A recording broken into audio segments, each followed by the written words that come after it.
Por vez primera en este infinito proceso de negociaciones que prácticamente arrancaba después del 20 de diciembre, mañana se celebrará una reunión entre el Partido Socialista, Podemos y Ciudadanos. Aunque si hay que fiarse de lo que hemos visto hoy, la posibilidad de llegar a algún tipo de acuerdo parece más bien escasa. Con todo, hay una persona a la que parece importarle más bien poco lo que mañana suceda en Madrid. Presidente, expectante ante la reunión de mañana para mover ficha. No lo sabe bien. Gracias. Estamos en Vía V, es miércoles, arrancamos. Muerte. Grave, muy triste. Algo terrible. Preocupación, tristeza. Muy grave. Mejor que no te toque. Es mortal. Muerte. Es una palabra muy dura, yo ya lo tuve. Mal rollo. Final de una vida. El bicho. El bicho.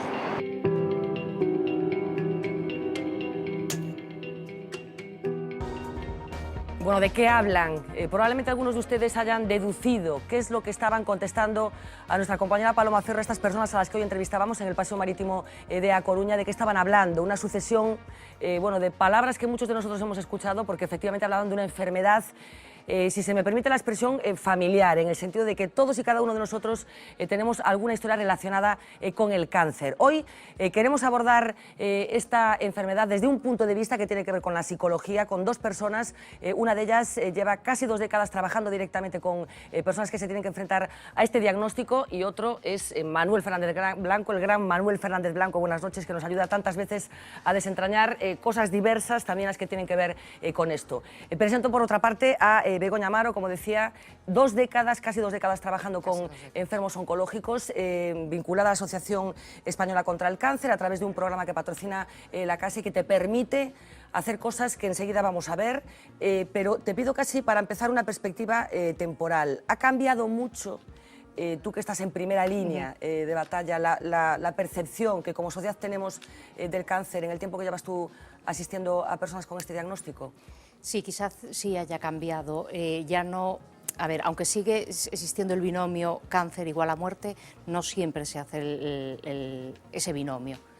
Hoy podemos hablar de curación, una enfermedad crónica, no solo Pero muerte. hay alguna puerta de salida, digamos, que al principio se pueden abrir ventanas. no había ventanas, ¿no? Sí. Bueno, pues como decíamos, hoy nuestra compañera Marta Clavero se ha pegado a Begoña y ha compartido con ella pues una jornada de trabajo o la visita a uno de estos pacientes. Yo le decía antes de empezar que es maravillosa la asistencia que en estos momentos están recibiendo muchas personas que están pasando por esta peripecia personal y psicológica. Así que vamos a ver cómo Begoña pues llega a la casa de uno de estos pacientes y qué sucede, cómo trabaja Begoña, qué hace. Begoña llega a Porriño para visitar a Pepe, un emigrante retornado al que le detectaron cáncer hace 10 años.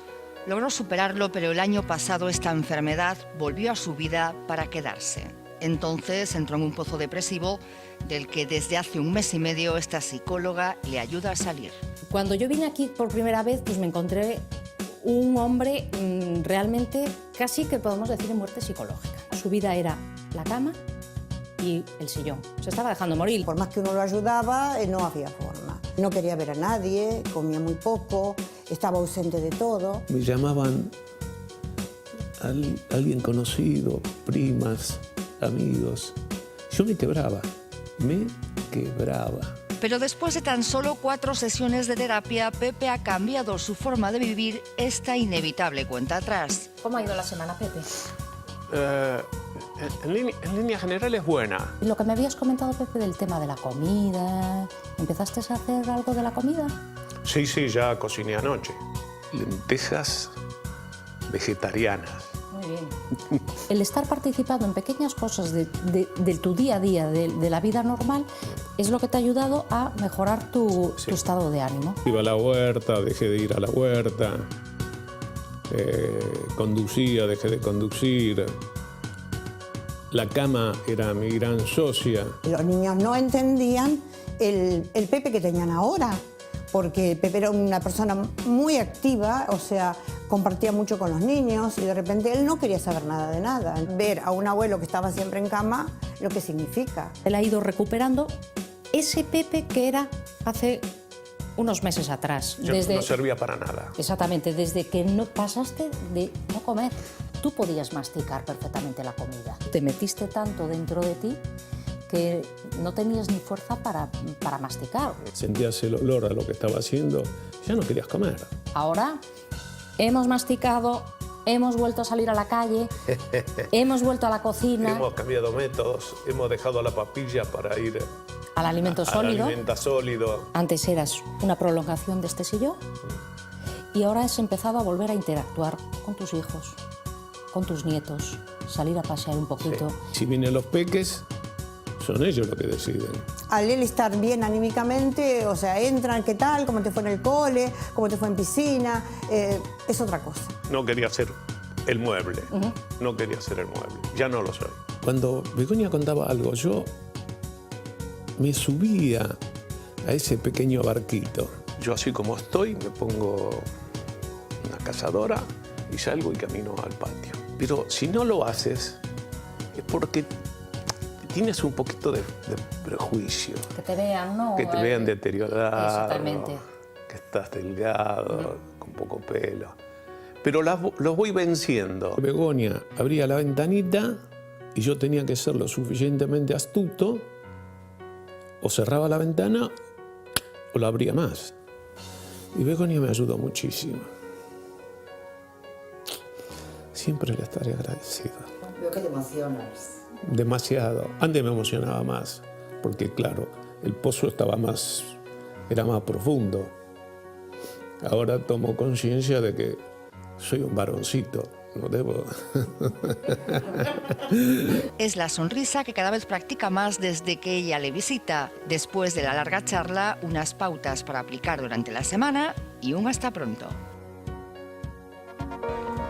Bueno, la importancia de la terapia. Estábamos viendo un momento en el que Pepe se emocionaba cuando recordaba lo que le has aportado como profesional a considerar de una manera diferente ese diagnóstico que parece que no tiene un buen pronóstico. Begoña, la pregunta que te quiero hacer es cómo hay que comunicar a una persona que tiene cáncer. Yo creo que primero lo que tenemos que hacer es escuchar a la persona y indagar qué es lo que él quiere saber y lo que está dispuesta a saber y lo que en ese momento ella puede saber. Una vez que sepamos eso esto, se va tanteando. Se va tanteando a través de la entrevista, a través de escuchar al paciente, ya ves si él sigue preguntando, no pregunta, hasta dónde quiere saber. Hay veces que en un primer momento ya solo con la noticia de ha habido una recaída, ya la gente no puede saber más. Entonces, bueno, después irá preguntando. Entonces yo creo que no hay pautas de cómo hay que hacerlo para a cada persona, o sea, todos por igual. Cada persona aquí es individual. Y entonces hay que ver un poquito a la persona que tenemos delante y ir dando la información que necesita y saber darse cuenta que la mayoría de los pacientes no quieren ser engañados. La mayoría no quieren ser engañados. La mayoría no quieren ser engañados. Pero esto es reciente.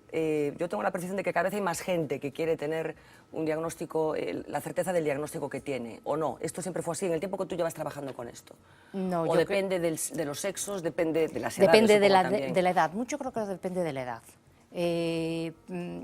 Y depende yo creo que es más bien de la persona individual, más que de las poblaciones. Pues sí que yo me encuentro con que a lo mejor lo que es la población del rural, quizá porque sean gente mayor, pues se tiende a decir menos el diagnóstico y que la familia oculte más el diagnóstico.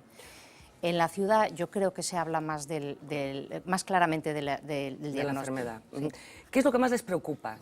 Si hay un patrón, que supongo que como tú estás insistiendo, cada paciente es un mundo, pero hay una preocupación constante en los pacientes. ¿Qué les preocupa más? ¿El desenlace final, el proceso, las consecuencias en su entorno? Hay un miedo, por ejemplo, muy general, que es el ser abandonado. El ser abandonado, porque cuando a veces tienen la sensación de cuando ya les dicen no te vamos a poner más tratamiento, que los médicos lo van a abandonar. Entonces tienen ese miedo de cómo va a ser el proceso al final. Hay un temor pues al dolor, al sufrimiento, a despegarse de sus seres queridos, a cómo va a ser el proceso. Porque a veces hay mucha incertidumbre, va a haber dolor, no va a haber dolor.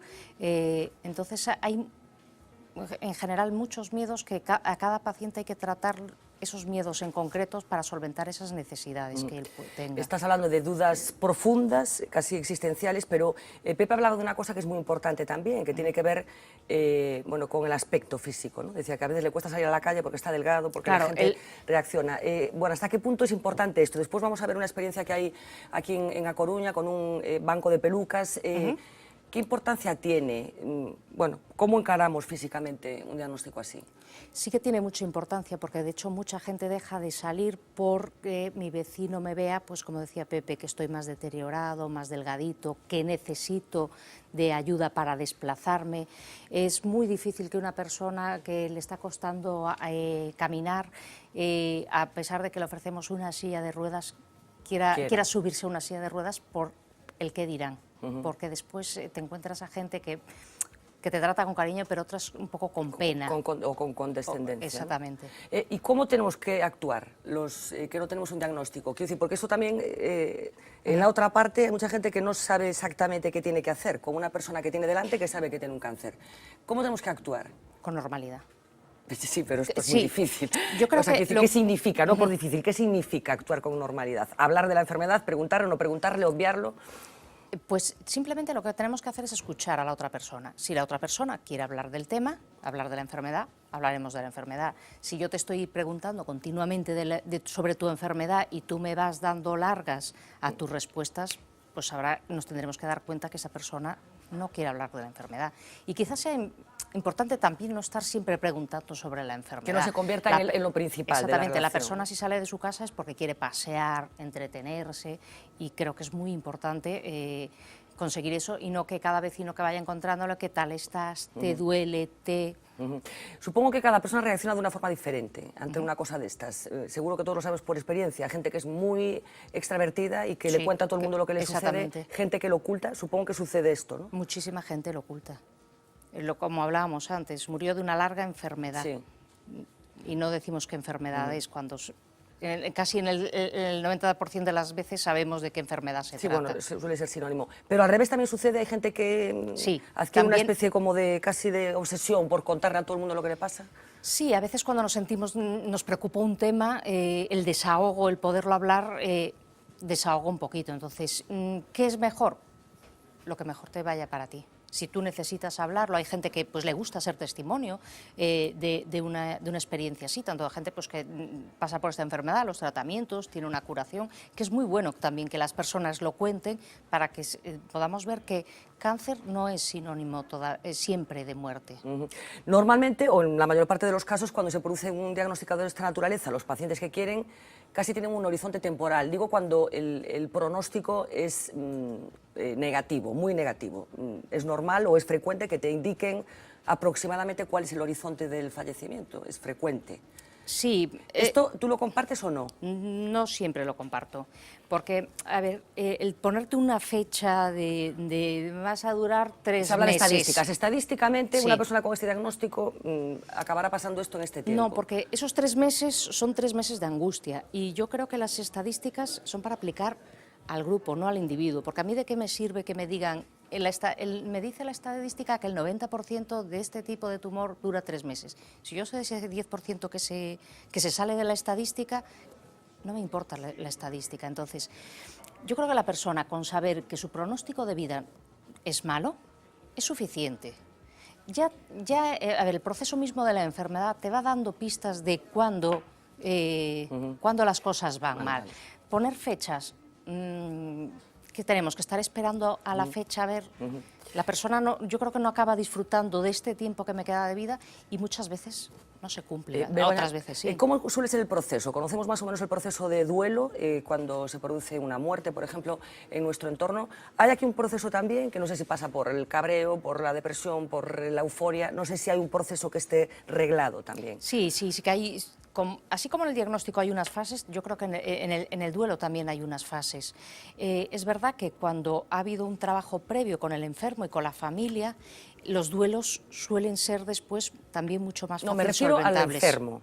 El enfermo recibe un diagnóstico y provocar una reacción ese diagnóstico. Yo no sé si hay un proceso también hasta el final que pasará por las fases de ahora me enfado, ahora me deprimo, ahora me asusto y ahora me conformo. No sé si lo estoy diciendo. A ver, hay unas fases donde hablamos exactamente de un estado de ánimo bajo, depresivo, una fase de ansiedad, rabia y el último fase es un proceso de adaptación, donde uno se adapta y empieza a convivir con esa enfermedad y empiezas a vivir con esta enfermedad. Pero ¿se llega a aceptar con naturalidad una muerte más o menos inmediata? Que supongo que es lo diferente. Hay un hecho inevitable que compartimos todos los seres humanos, que es el hecho de morirnos.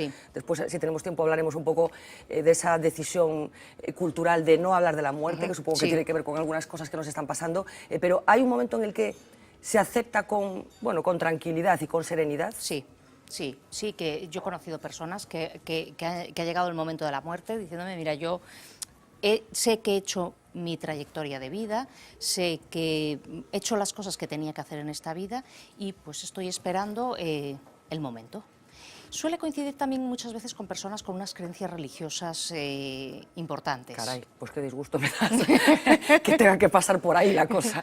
No quiero siempre, decir solo por ahí, solo por ahí. Sí que se observa gente que si tienes unas creencias religiosas te ayudan un poco más a sobrellevar las situaciones difíciles. Cuando no existen esas creencias religiosas, que la espiritualidad no solo es la religión. Cada uno pone su espiritualidad, pues puede ser en la música, si hay manifestaciones de trascendencia, no de religión. No de religión, pues sí. Lo que pasa es que nosotros vivimos en una población donde realmente la mayoría de las personas son religiosas y católicos. Bueno, cada vez menos. Cada vez menos, exactamente. En cualquier caso, hablamos de perfiles diferentes, veíamos el caso de Pepe, una persona de mediana edad.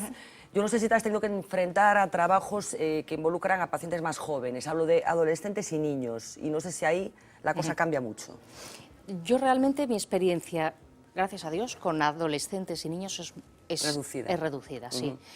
Lo hablaba antes con Manuel, que es debido también muchas veces a que los niños no son tratados muchas veces en nuestra zona, sino que me hablaba que había derivaciones a Coruña y eso. Entonces sí que... Bueno, pues vamos a empezar a hacer el ping-pong, digamos. Manuel, ¿son distintos los niños? Que me consta que tú algo sabes de esto. ¿Es diferente abordar el tratamiento psicológico de un paciente oncológico menor o un adulto? Supongo que sí, que no tiene nada que ver, ¿no?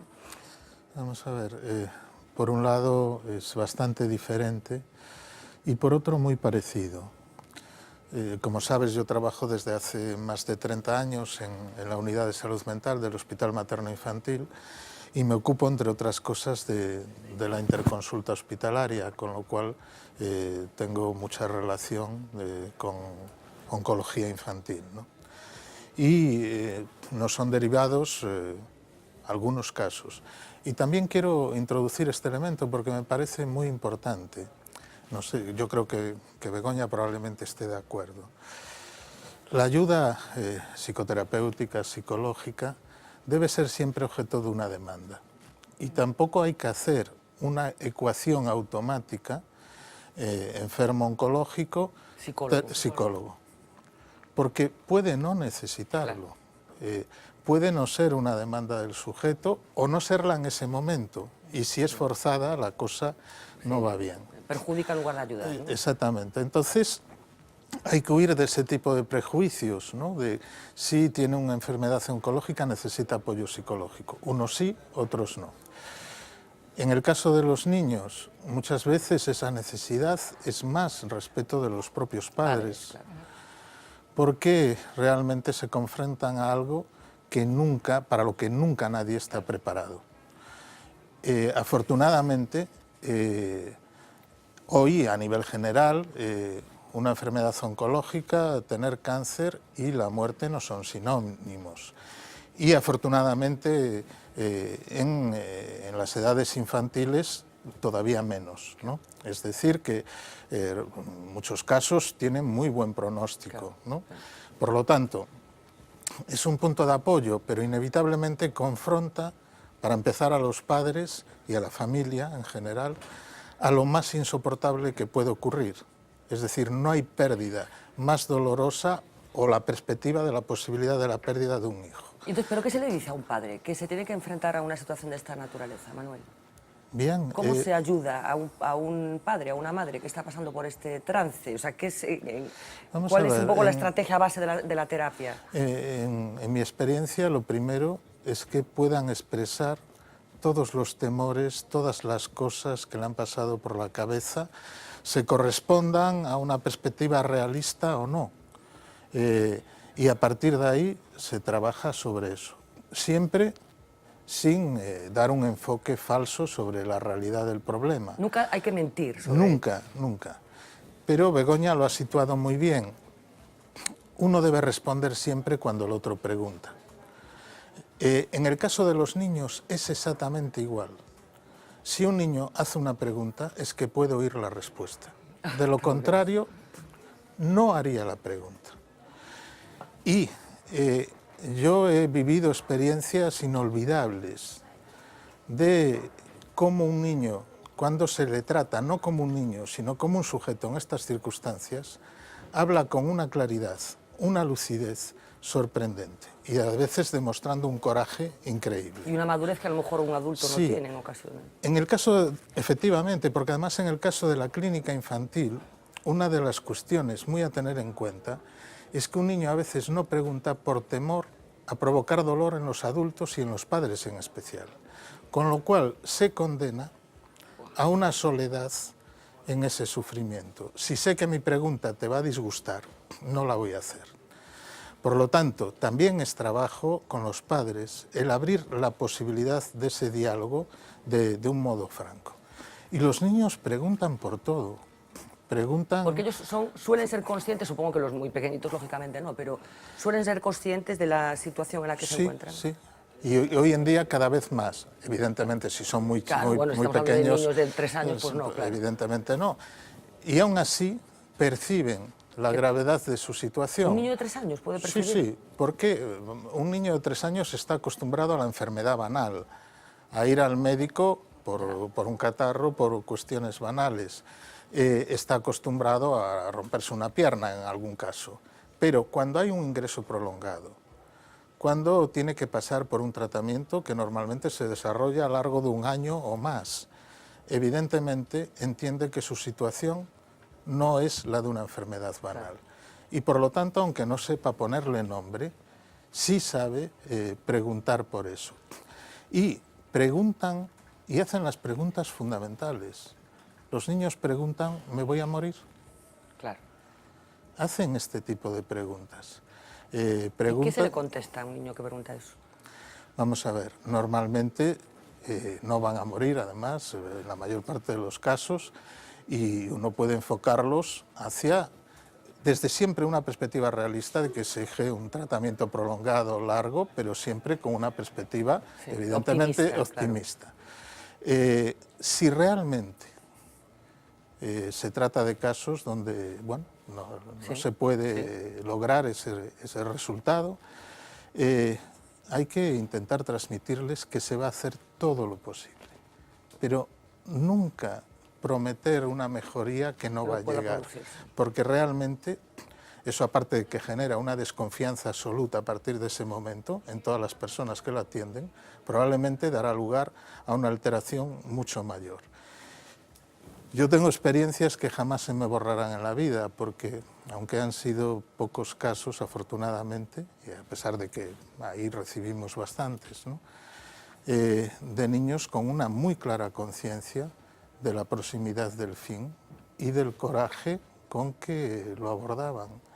Y cómo en un momento determinado sabían ya que había una inminencia de ese fin. Y en ese sentido, bueno, dar una lección ética, ¿no? A los niños nunca se les debe infantilizar en ese sentido, ¿no? Probablemente en casi nada. Hay que En casi infantilizar a nada, los ¿no? niños. En general, los que trabajamos con niños Claro. sabemos que si uno se dirige al sujeto que hay en el niño, la respuesta es de un nivel absolutamente diferente, así se le infantiliza. Y bien, a veces lo que queda en esos momentos es un acompañamiento, ¿no? Y estar a disposición de lo que el niño vaya necesitando, ¿no?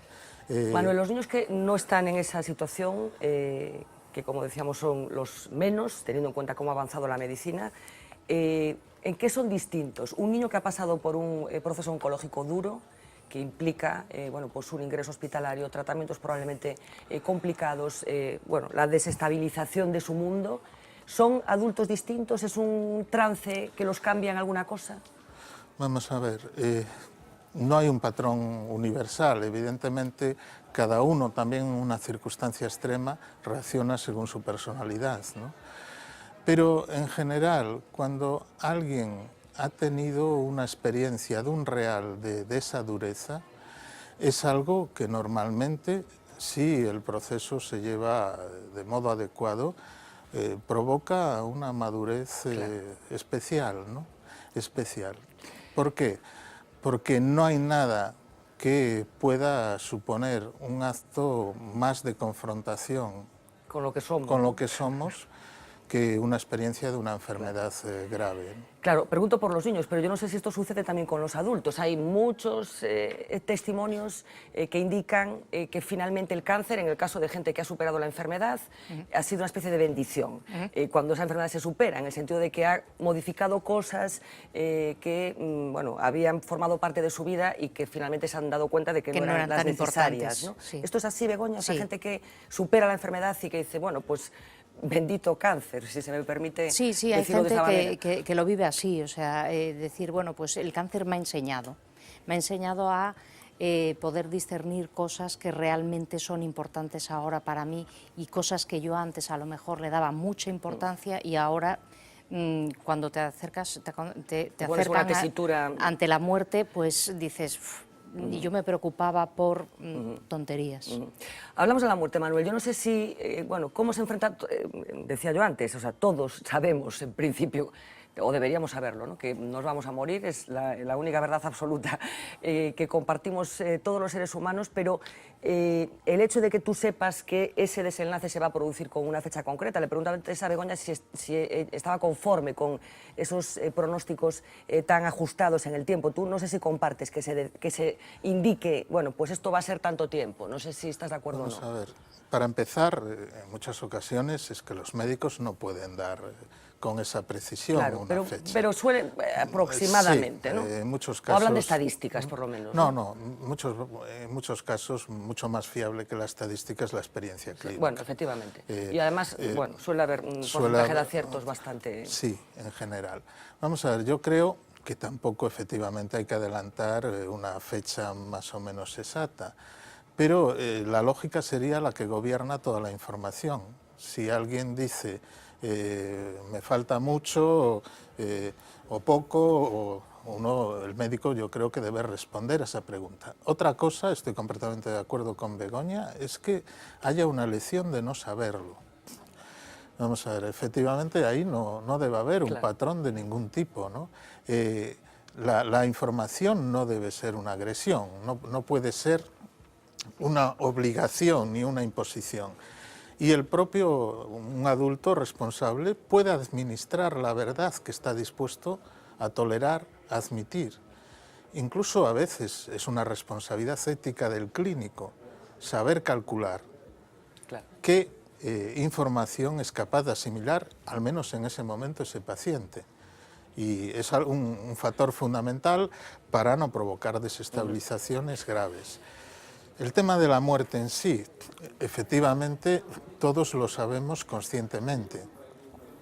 Pero no forma parte de nuestra... Pero hay alguna gente que se cree inmortal. Claro, a pesar de que todos sabemos que nos vamos a morir, lo vemos en los casos de mucha gente que roza la imprudencia continuamente en sus vidas. Evidentemente esa gente piensa que nunca le va a llegar. A esos les suele llegar a través de... ¿Pero hace falta llegar ahí o realmente no? ¿Forma parte, no hace falta tener Vamos a manifestaciones imprudentes para llegar a la conclusión de que la mayor parte de nosotros vivimos como si no nos fuéramos a morir? Sí, porque la muerte es irrepresentable. Vamos a ver. La muerte en realidad es lo que nos diferencia de todos los seres vivos. El resto de los seres vivos no mueren, perecen. La conciencia de la finitud, de la propia muerte, es exclusivamente propia de lo humano. Y yo diría que la angustia ante la muerte también. Al animal, al elefante... Puede sentir dolor o puede sentir malestar. Efectivamente, pero le llega su momento y va al lugar donde tiene que acabarse y morir. No podemos plantearnos la dimensión de la angustia ante la muerte, excepto en el ser humano. ¿Por qué? Porque la autoconciencia de la propia muerte es insoportable. Entonces, ¿Es insoportable en cualquier caso? La autoconciencia de lo real de la muerte, en cierta medida sí, y todos nos defendemos de eso. Nos defendemos de las maneras habituales, nos defendemos pensando, sí, bueno, pero aún faltan muchos años.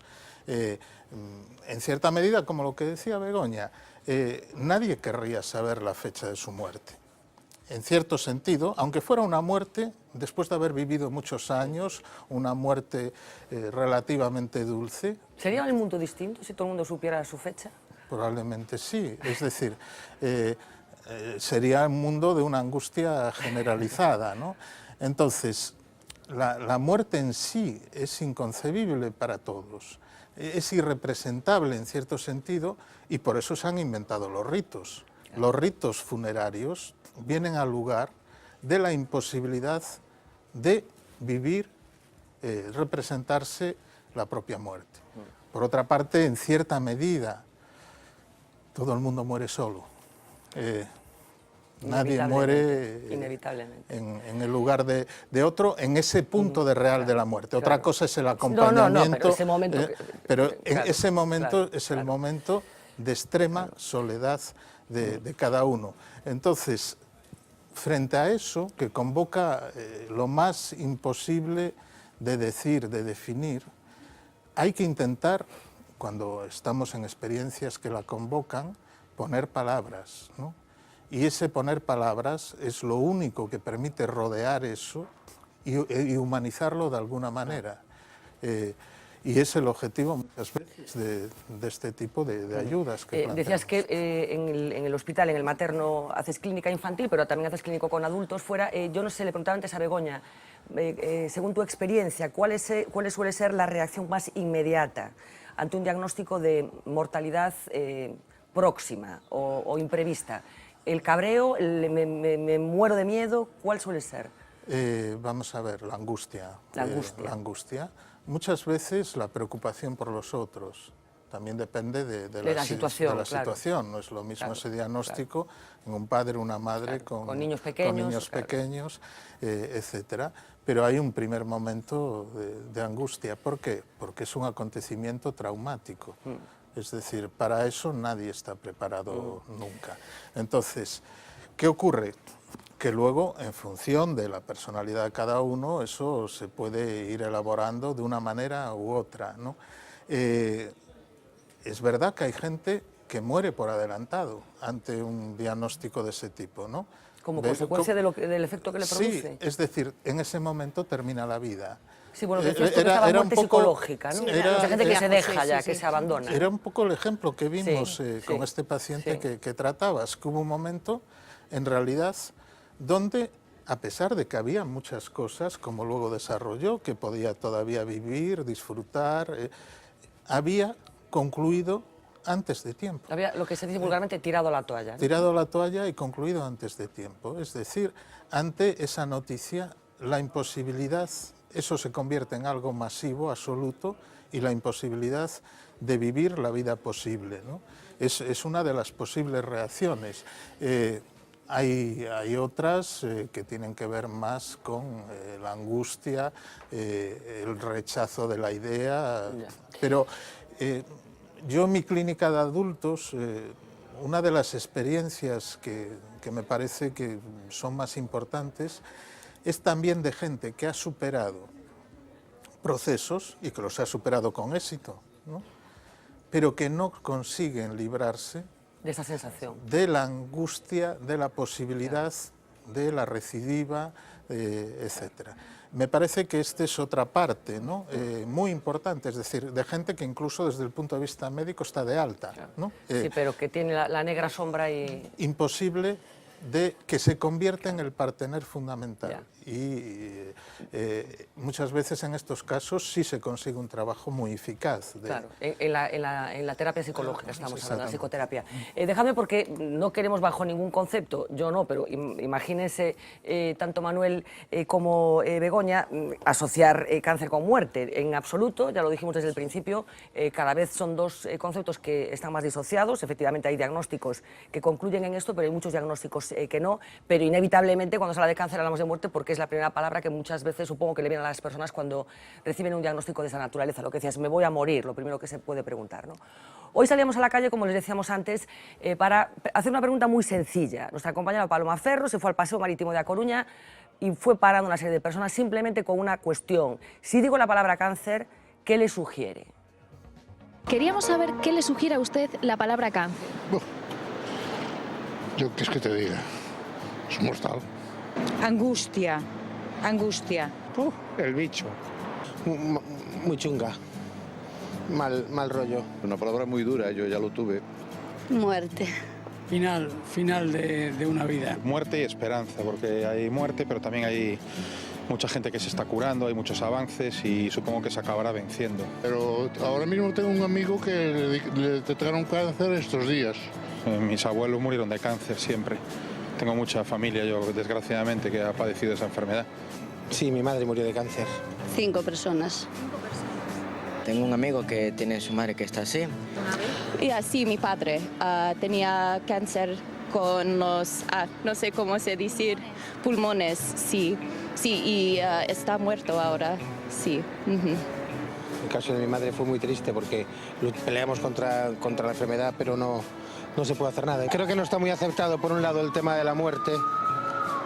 No, nos da miedo. La gente que está enferma no quiere hablar de la muerte, prefiere disimular. Y la gente que la rodea también muchas veces disimula. Somos un poco cobardicas para hablar de la muerte. Lo más importante es no hundirse al principio, ¿no? Porque a veces tiene solución si se coge en la primera fase. El momento más duro es cuando te dice que tienes un cáncer. Ese es el momento más duro. Tienes palabras motivadoras, pero siempre tu cabeza está pensando, sí, muy bien, pero tengo un cáncer. Y lo que tienes que ser es optimista y ponerte manos a la obra, no encerrarte y tirar para adelante, que la vida sigue y se supera, y aquí estás.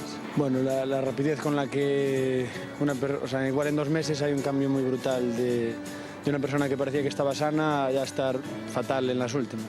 El cambio es muy drástico. La quimioterapia, el miedo que le tienen por lo que conlleva todo, ¿no sabes? El dolor, las náuseas, caerse el pelo. Y esa es una cosa, nunca se recuperan, ¿eh?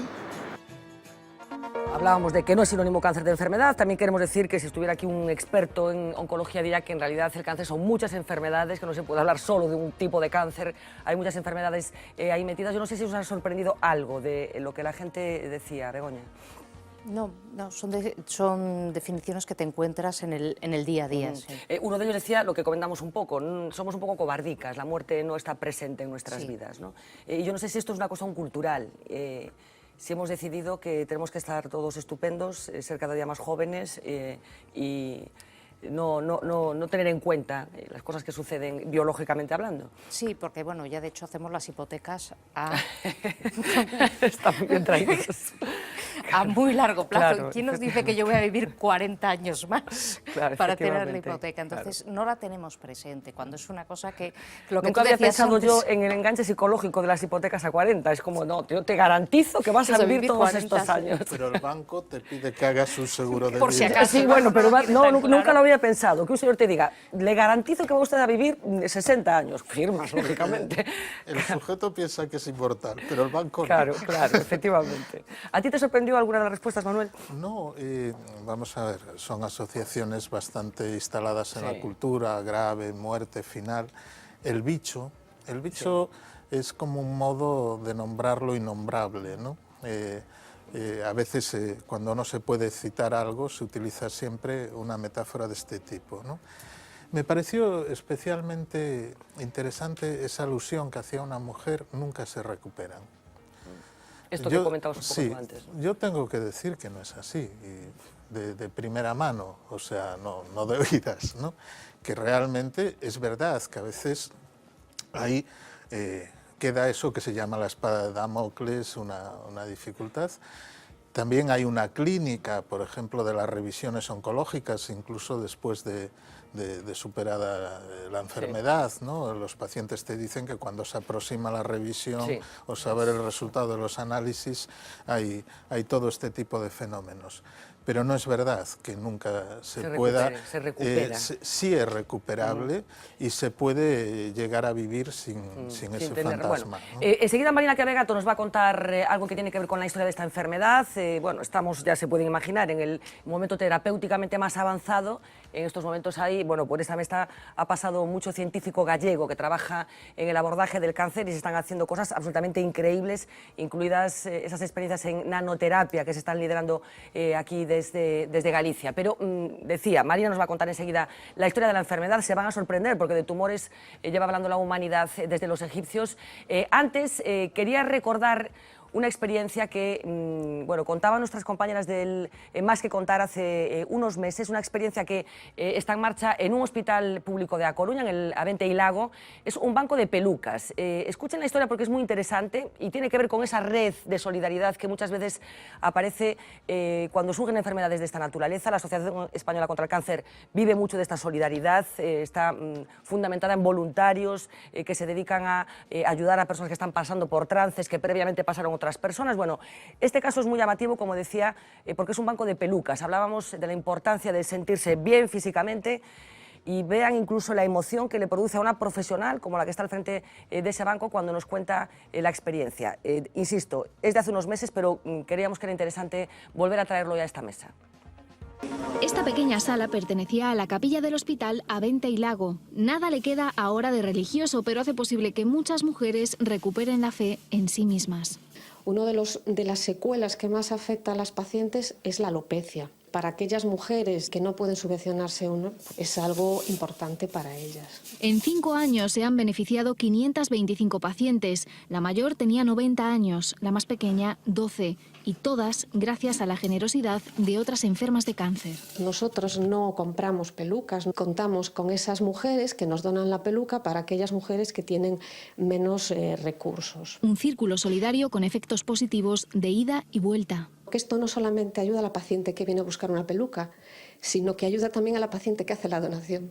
Pacientes que fallecen y que su familia se siente bien cuando algo de su familiar puede ayudar a otras pacientes. En esos momentos en los que apenas te reconoces ante el espejo, y hablo en primera persona porque yo también soy paciente de cáncer de mama, es vital, o al menos a mí me ha resultado vital, sentirme fuerte. Ese sentimiento es el que llevó a esta fotógrafa, Alex Romero, a retratar a pacientes de cáncer de mama con toda su crudeza, con toda su belleza. Una exposición impulsada también desde la unidad de mama de este hospital. Pues salen bonitas, sonrientes, preciosas, me emociono. La empatía las mueve, por eso no paran. Su próximo proyecto, una gala solidaria para recaudar dinero y ofrecer clases de yoga gratuitas a las pacientes. Bueno, insisto, la información no es actual, quiero decir, esta exposición fue hace unos meses, la gala solidaria también, pero la experiencia creíamos que merecía la pena ser puesta en valor otra vez, ese banco de pelucas, insisto, la emoción que seguía transmitiendo una profesional que se dedica a esto. Yo no sé si el cáncer tiene algo distinto a otras enfermedades, Begoña. Yo creo que el cáncer causa un impacto no solo en el paciente, en el familiar y también en el equipo terapéutico, porque son pacientes con los que llevas mucho tiempo, se crea un cierto vínculo y hay personas que, bueno, pues se dejan querer mucho, el personal las quiere mucho, claro, y sí que se produce unos vínculos más allá importantes del convencional, digamos. Exactamente. ¿No? Bueno, decía que vamos a hacer un pequeño recorrido por esta enfermedad, bueno, que tiene que ver con el ser humano, también con otros mamíferos, pero vamos a hablar en esta ocasión del cáncer y el el ser humano. Marina Chiavegato ha explorado un poco ahí la historia del cáncer. Cuéntanos. Hemos empezado, Fernanda, por la pregunta básica, ¿desde cuándo existe el cáncer? Y para contestar a esta pregunta tenemos que remontarnos a la época de los egipcios, más bien al año 1600 a.C., porque es en este papiro donde se encuentran las primeras menciones a lo que podría ser lo que actualmente llamamos cáncer de mama y de útero. Aquí está el primer diagnóstico, pero si queréis ver el primer cáncer del que tenemos registro, pues nos vamos hasta 1200 a.C., más bien al Sudán. Y aquí tenéis, este sería el cáncer encontrado en un esqueleto en el Sudán. Se trataba de un hombre de entre 25 y 35 años que tenía metástasis en los huesos. Decimos que hablamos de historia antigua, estamos en el año 300 a.C. y es ahí cuando nos viene por primera vez la palabra cáncer. ¿De dónde viene? Pues la respuesta está en Hipócrates. Él fue el primero en mencionar esta palabra, carquinos. Y nosotros nos preguntamos, ¿por qué carquinos? ¿Por qué cangrejo cuando hablamos de cáncer? Pues se supone que la respuesta está en su caparazón. Decían que el cáncer, la sustancia, era tan dura como el caparazón. Y de aquí nos vamos a la Edad Media, porque os queremos presentar a esta otra persona. Se llama Clara Jacobi y este era su aspecto. Tenía un enorme tumor en el cuello y ella entró directamente para la historia porque fue la primera paciente a la que se extirpó un cáncer de cuello. Esta holandesa sobrevivió a la operación y abrió así el camino para muchas otras operaciones. Hablamos de este cáncer, aquí lo veis, es un cáncer externo, pero ¿qué hacer con los demás cánceres? Pues la respuesta la dio este otro hombre, John Hunter. Él fue la persona que escribió un libro en el año 1780 para contestar a otra pregunta, que los cánceres que están en el interior del organismo también se pueden retirar y el paciente puede seguir vivos. Seguimos con más preguntas y nos vamos ahora al año 1859. Ahora la pregunta era, ¿pero qué es el cáncer? ¿Qué es exactamente el cáncer? La respuesta la dio este señor, Rudolf Virchow. Él fue la primera persona en el año 1859 que dijo que la raíz del cáncer está en las células. Ya sabemos qué es el cáncer, así que obviamente el siguiente paso era la cura del cáncer. Ya estamos en 1942 y aquí está el motivo por el que se encontró la primera cura del cáncer. Está en el gas mostaza. Estamos en la Universidad de Yale. En el año 1942 los soldados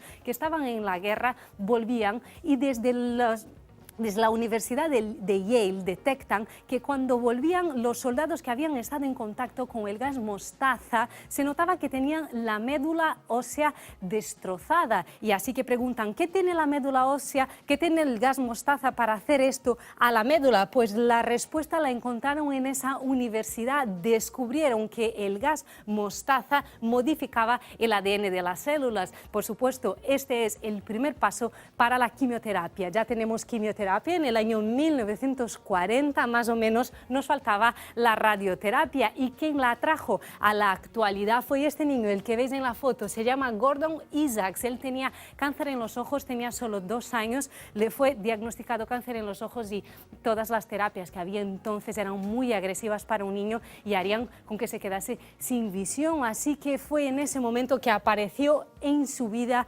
este otro hombre. Su nombre es Henry Kaplan y él le propuso la radioterapia. Dijo que tenía este tratamiento pero que nunca había sido utilizado en humanos. Los padres de Gordon dijeron que iban a utilizar al niño como prueba. El niño estuvo 6 semanas internado en el hospital, recibía anestesia diaria para esas sesiones de radioterapia y finalmente el cáncer se fue. El niño ahora mismo tiene 61 años, sigue vivo. Seguimos hablando de historia, ya historia actual. Estamos en 1970 y desde hacía ya mucho tiempo se hablaba de los riesgos del tabaco y de su relación con el cáncer del pulmón, pero fue en 1970 que Nixon anuncia que quedan prohibidos los anuncios de tabaco en las televisiones y en el cine, así que fue un hito histórico que hizo que anuncios como estos desapareciesen de nuestras vidas.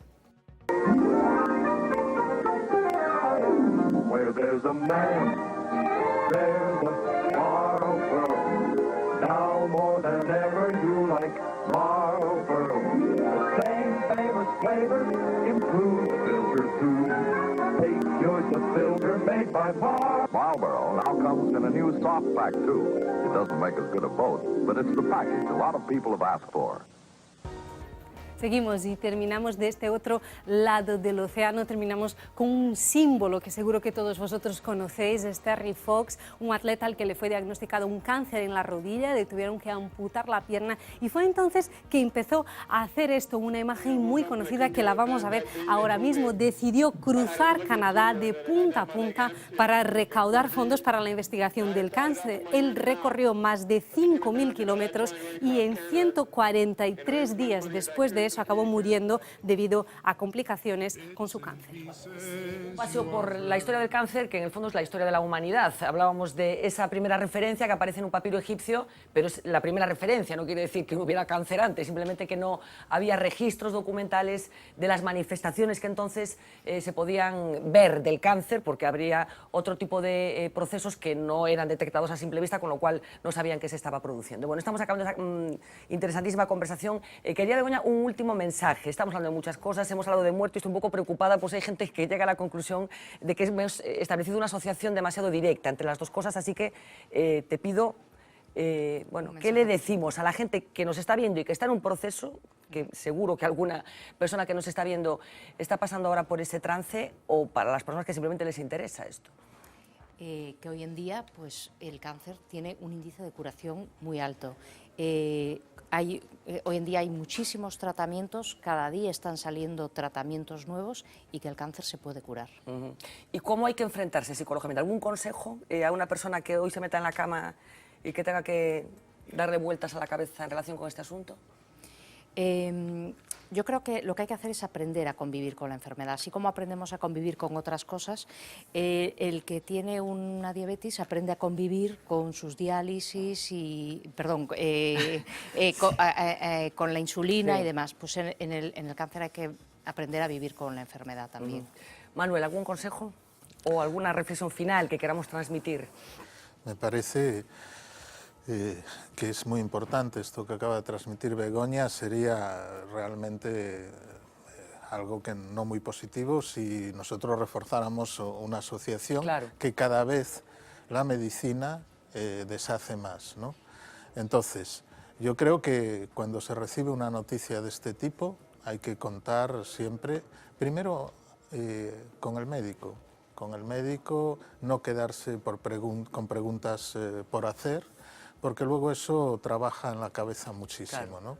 Preguntas que se quieran hacer, contar con el apoyo de los próximos, de la familia, y si hay algo que desborda, bueno, en ese punto yo creo que es donde los profesionales tienen que empezar a actuar. Tienen que empezar a actuar y es posible prestar ayudas que permitan llevar eso de una manera completamente con resultados diferente. Como el que veíamos al principio del programa, Pepe, que se emocionaba cuando recordaba bueno, la ayuda psicológica que le habías proporcionado para superar esa muerte psicológica en la que estaba cuando tú empezaste a hablar con él. Begoña, Manu, muchísimas gracias. A vosotros. Manuel, como siempre, un auténtico placer escucharte, de verdad. Gracias, Fernanda. Vamos a continuar porque después de hablar de lo que acabamos de hablar, vamos a seguir hablando del cuerpo y vamos a hablar de una cosa muchísimo más intrascendente, pero que a mucha gente le preocupa mucho. No solamente le preocupa, sino que también en torno a esto hay un gran negocio y muchas otras derivaciones en las que ha estado indagando Mila Méndez. Mila, buenas noches.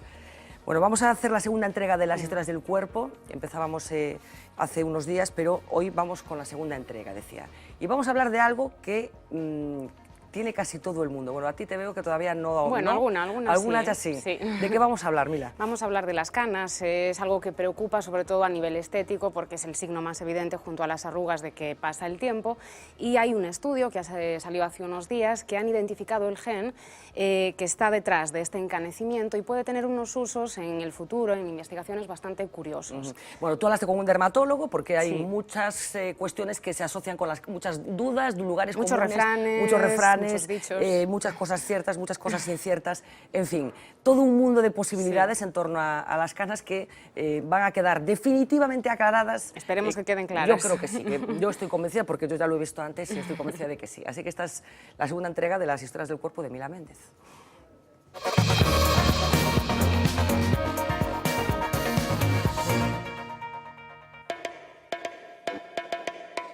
No puede librarse de ellas, da igual que viva en Europa, en Asia o en América.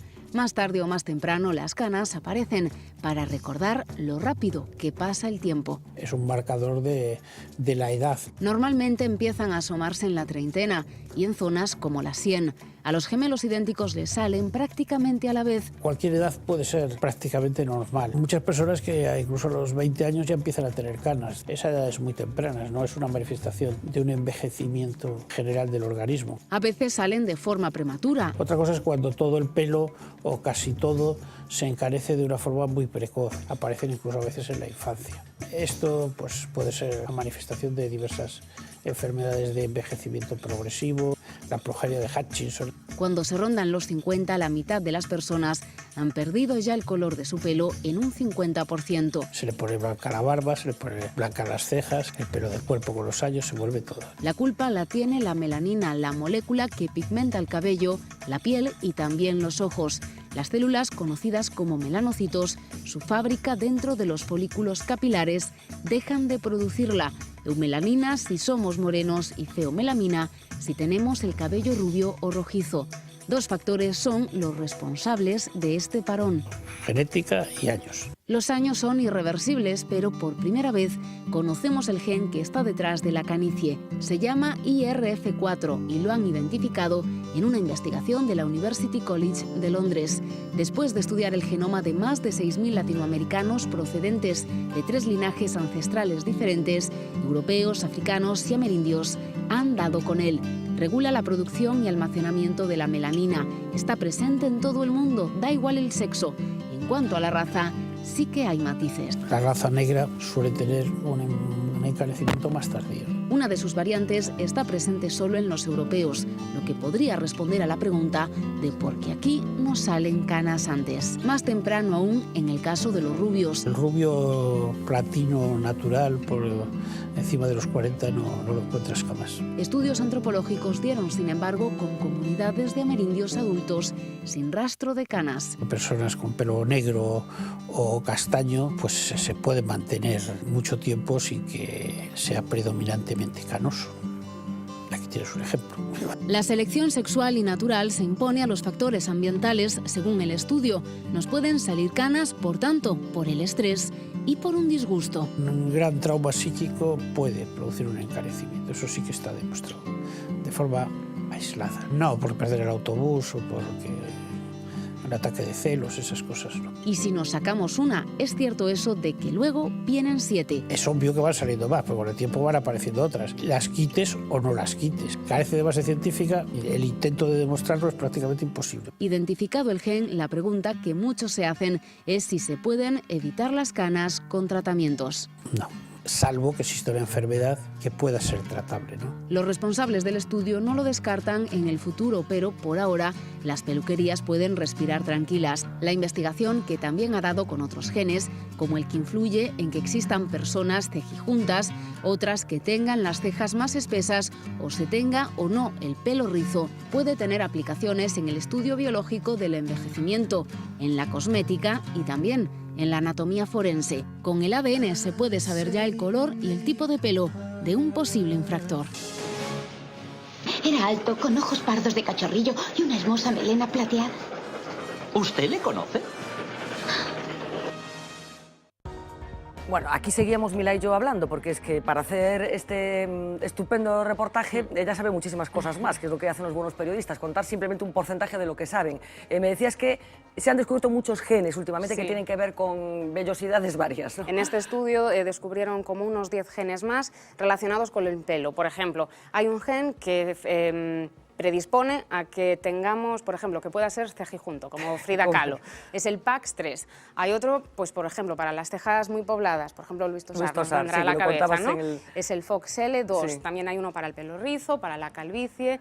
Eran genes ya conocidos, pero que se han establecido esa identificación, ¿no? Esa claro. predisposición que cuando tienes ese gen, bueno, pues tendrás el pelo de esta manera o de esta otra. Me decías también, y ya estamos acabando, algo que tiene que ver con Europa y con la genética también. Tantas cosas sabemos desde que se descifró hace ya unos cuantos años el genoma humano. ¿Qué pasa con Europa? Si vivimos en Europa parece que... Los caucásicos, y depende, porque dentro de los caucásicos puede ser rubio, puede ser moreno, pero es que este gen, el IRF4, tiene dos variantes, y una variante pues solo se ha encontrado en Europa, en la gente de ascendencia europea, y de ahí pues que se diga que en Europa se suele encanecer el pelo. El encanecimiento llega como unos 10 años antes, pero claro, esto depende de cada persona. Como una década antes. En cualquier caso, estamos en un buen momento porque están de moda las canas. Están de moda, sí. Cada vez vemos más actrices que, bueno, reivindican el color del paso del tiempo, que es el pelo blanco. Pues eso está estupendamente, reivindicar que el tiempo pasa y que a veces está muy bien que eso sea así. Y que hay que presumir de ello. Mila, muchísimas gracias, como siempre, un auténtico placer, de verdad. Igualmente. Vamos a hacer una pausa publicitaria, enseguida regresamos, hablaremos de política, recibiremos a varios políticos que aspiran a tomar decisiones aquí en este país. Volvemos enseguida.